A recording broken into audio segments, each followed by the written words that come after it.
എല്ലാ കൂട്ടുകാർക്കും നമസ്കാരം. നമ്മുടെ പുതിയ വീഡിയോയിലേക്ക് സ്വാഗതം. ഇന്നത്തെ നമ്മുടെ വീഡിയോ വളരെ രുചികരമായിട്ട് തന്നെ തയ്യാറാക്കി കഴിക്കാൻ പറ്റിയ പഴം പായസമാണ്. ഈ ഒരു വിഷുനാളില് എല്ലാവർക്കും വളരെ സിമ്പിളായിട്ട് ഉണ്ടാക്കിയെടുക്കാൻ പറ്റിയ ഈ ഒരു പായസം എല്ലാവരും ഒന്ന് തയ്യാറാക്കി നോക്കുമ്പോൾ നിങ്ങൾക്ക് ഈ ഒരു രുചി ഇഷ്ടപ്പെടുവാണെങ്കിൽ തീർച്ചയായിട്ടും ചേച്ചി ഒന്ന് സപ്പോർട്ട് ചെയ്യാൻ മറക്കരുത്. നിങ്ങളുടെ വിലയേറിയ അഭിപ്രായങ്ങൾ കമന്റ്സ് ആയിട്ട് അറിയിക്കാനും മറക്കരുത്. അപ്പോൾ നമുക്ക് നമ്മുടെ വീഡിയോ കണ്ടു നോക്കിയാലോ.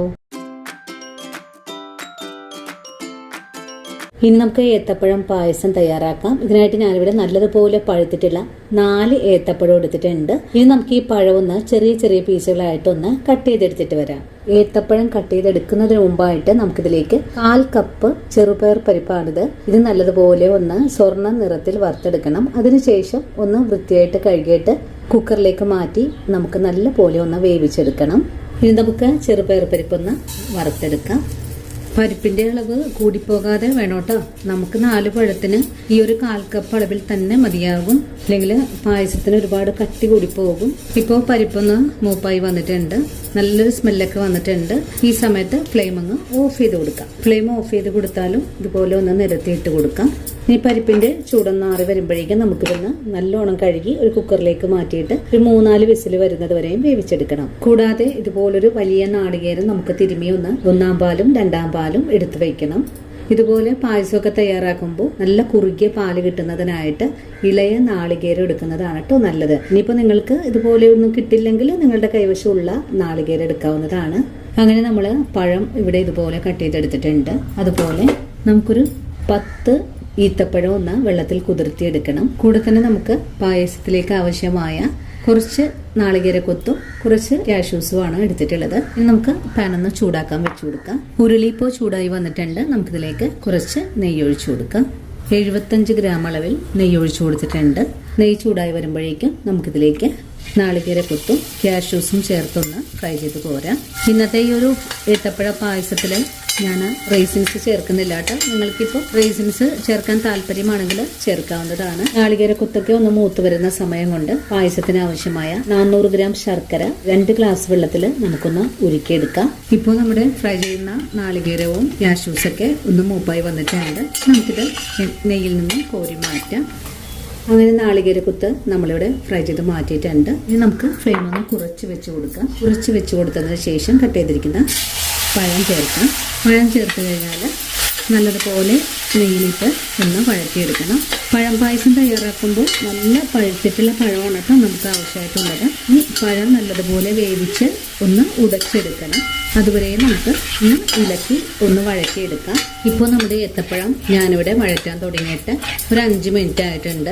5 മിനിറ്റ് ആയപ്പോൾ നമ്മുടെ പഴം ഇതുപോലെയാണ് ആയി വന്നിട്ടുള്ളത്. ഒന്നും കൂടെ നമുക്ക് ഈ പഴം ഒന്ന് ഉടച്ചെടുക്കണം. ഞാനിവിടെ ചെറിയ തീയിൽ വെച്ചാണ് പഴം ഉടച്ചെടുത്തിട്ടുള്ളത്. പഴം നല്ലോണം ഉടഞ്ഞു കഴിഞ്ഞാൽ പിന്നെ നമുക്കിതിലേക്ക് നമ്മൾ വേവിച്ച് വെച്ചിരിക്കുന്ന പരിപ്പ് കൂടി ചേർത്ത് ഒന്നും കൂടെ വഴറ്റിയെടുക്കണം. ഈ പരിപ്പും ഈ ഒരു പഴവും കൂടി ചേർത്ത് നല്ലതുപോലെ ഒന്ന് ഇളക്കി ഒന്ന് കുറുക്കിയെടുക്കണം. പഴമായതുകൊണ്ട് വളരെ തീ കുറച്ച് വെച്ച് വേണം ചെയ്യാനായിട്ട്, അല്ലെങ്കിൽ അടിയിൽ പിടിക്കോട്ടോ. കൂടുതൽ നെയ്യ് ചേർക്കുവാണെങ്കിൽ അടിയിലൊന്നും പിടിക്കാതെ ചെയ്തെടുക്കാം. നമുക്ക് ഒരുപാടൊന്നും നെയ്യൊന്നും ചേർത്ത് ചെയ്തെടുക്കേണ്ട ആവശ്യമില്ല. അപ്പോൾ നമ്മുടെ പഴവും ചെറുപയറും കൂടെ ചേർന്ന് ഒന്ന് നല്ലോണം തന്നെ ഒന്ന് കുറുകി വന്നിട്ടുണ്ട്. ഒന്നും കൂടെ കുറുകി ഈ ഒരു കട്ടകളെല്ലാം ഒന്ന് ഉടഞ്ഞു കിട്ടണം. അതുവരെ നമുക്കൊന്ന് വഴറ്റിയെടുക്കാം. പരിപ്പിന്റെ ആ ഒരു പച്ച ചുവയൊക്കെ ഒന്ന് മാറിക്കിട്ടണം. പഴവും ഈ ഒരു പരിപ്പൊക്കെ നല്ലോണം തന്നെ ഒന്ന് കട്ടിയായി തുടങ്ങിയാൽ പിന്നെ നമുക്ക് ഫ്ലെയിം ഒന്ന് കൂട്ടി വെച്ച് കൊടുക്കാം. ഇപ്പോൾ നമ്മുടെ പരിപ്പും പഴമൊക്കെ നല്ലതുപോലെ ഒന്ന് കട്ടിയായിട്ട് വന്നിട്ടുണ്ട്. ഈ ഒരു പരുവമായാൽ പിന്നെ നമുക്കിതിലേക്ക് ശർക്കരപ്പാവാണ് ഒഴിച്ചു കൊടുക്കേണ്ടത്. ശർക്കരപ്പാവ് ഞാനിവിടെ 1/2 ലിറ്റർ വെള്ളത്തിലാണ് അലിയിപ്പിച്ചെടുത്തിട്ടുള്ളത്. ഈ ശർക്കരപ്പാവ് ചേർത്ത് നല്ലതുപോലെ ഇളക്കി കൊടുക്കാം. ഈ ഒരു പായസത്തിലെ കട്ടകളെല്ലാം ഒന്ന് ഉടച്ച് വേണം നമുക്കൊന്ന് ഇളക്കി കൊടുക്കാനായിട്ട്. ഈ ഫ്ലെയിം ഒന്ന് കൂട്ടി വെച്ച് കൊടുക്കാം. നല്ലതുപോലെ ഒന്ന് തിളപ്പിച്ചെടുക്കണം. ഇനി ഇപ്പോൾ നമ്മുടെ പായസം ഒന്ന് തിളച്ച് തുടങ്ങിയിട്ടുണ്ട്. ഇനി നമുക്ക് ഫ്ലെയിം ഒന്ന് കുറച്ച് വെച്ച് പായസം ഒന്ന് നല്ലതുപോലെ തിളപ്പിച്ച് കുറുക്കിയെടുക്കണം. ഈ ഒരു പരിപ്പും പഴമൊക്കെ നല്ലതുപോലെ ഒന്ന് കുറുകി വരുമ്പോൾ നമുക്കിതിലേക്ക് 2-ാം പാല് ചേർക്കാം. ഇപ്പോൾ നമ്മുടെ പായസം ഒന്ന് തിളച്ച് കട്ടിയായി വന്നിട്ടുണ്ട്. കുറുകിയ പാകത്തിലേക്കായി വന്നിട്ടുണ്ട്. നമുക്കിതിലേക്ക് 2-ാം പാല് 1/2 ലിറ്റർ അളവിൽ ഒഴിച്ചു കൊടുക്കുവാണ്. 2-ാം പാൽ ഒഴിച്ചു കഴിഞ്ഞാൽ വീണ്ടും ഒന്നും കൂടെ ഇളക്കി യോജിപ്പിച്ചു കൊടുക്കാം. ഈ 2-ാം പാലിൽ കിടന്ന് നമ്മുടെ പായസം ഒന്നും കൂടെ തിളച്ച് കുറുകിയ പാകത്തിലേക്ക് ആയി വരണം.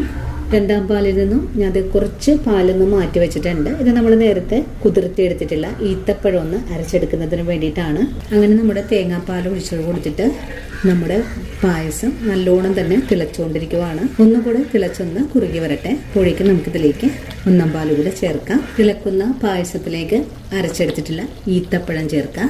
ഈത്തപ്പഴം കൂടെ ചേർത്ത് ഒന്നും കൂടെ ഇളക്കി യോജിപ്പിച്ചു കൊടുക്കാം. ഈ പായസം ഒന്ന് തിളച്ച് ഉറുകി വരുന്ന താമസമേ ഉള്ളൂ. ഇപ്പോൾ നമ്മുടെ പായസം രണ്ടാം പാലും കൂടി ചേർന്ന് നന്നായിട്ട് തന്നെ തിളച്ചുകൊണ്ടിരിക്കുവാണ്. ഒന്നും കൂടെ തിളച്ച് ഒന്ന് കുറുകിയ പാകത്തിലേക്ക് ആയി വരണം. അതുപോലെ പായസമൊക്കെ തയ്യാറാക്കുമ്പോൾ നല്ല കളറുള്ള ശർക്കര വേണോട്ടോ എടുക്കാനായിട്ട്. ഇപ്പോൾ നമ്മുടെ പായസം നല്ലതുപോലെ തിളച്ചൊന്ന് കുറുകിയ പാകത്തിലേക്ക് ആയി വന്നിട്ടുണ്ട്.